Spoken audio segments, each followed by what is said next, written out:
The Fat Controller sat in his office listening to the noise outside. The passengers were angry. The station master came in. "There's trouble in the shed, sir. Henry is sulking, there's no train, and the passengers are saying this is a bad railway." "Indeed," said the Fat Controller. "We cannot allow that." He found Gordon, James, and Henry looking very cross. "Come along, Henry, it's time your train was ready."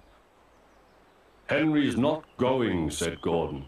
"We won't shunt like common tank engines. That was Thomas's job. We are important tender engines. You fetch our coaches and we will pull them. Tender engines don't shunt." "Oh, indeed," said the Fat Controller. "We'll see about that.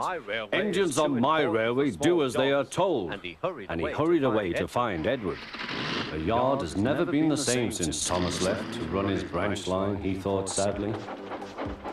Edward was shunting. "Leave those trucks, please, Edward," said the Fat Controller. "I want you to push coaches for me in the yard." "Thank you, sir, that will be a nice change." "That's a good engine, off you go then."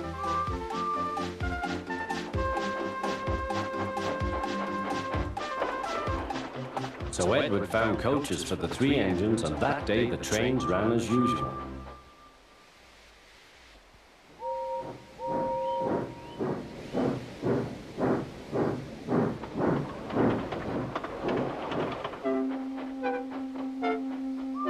Next morning, Edward looked unhappy.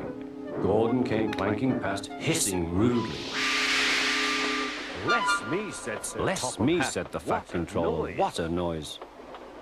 "They all hiss me, sir," answered Edward. "They say tender engines don't shunt, and last night they said I have black wheels.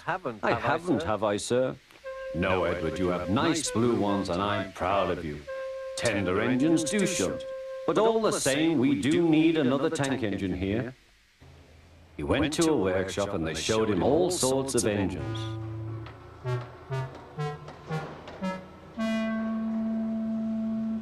At last he saw a smart little green engine with 4 wheels. "That's the one," he thought. "If I choose you, will you work hard?" "Oh, sir, yes, sir." "That's a good engine. I'll call you Percy." "Yes, sir, thank you, sir," said Percy, and the Fat Controller brought him back to the yard. "Edward," he called, "here's Percy. Will you show him everything?" Percy soon learned what he had to do, and they had a happy afternoon.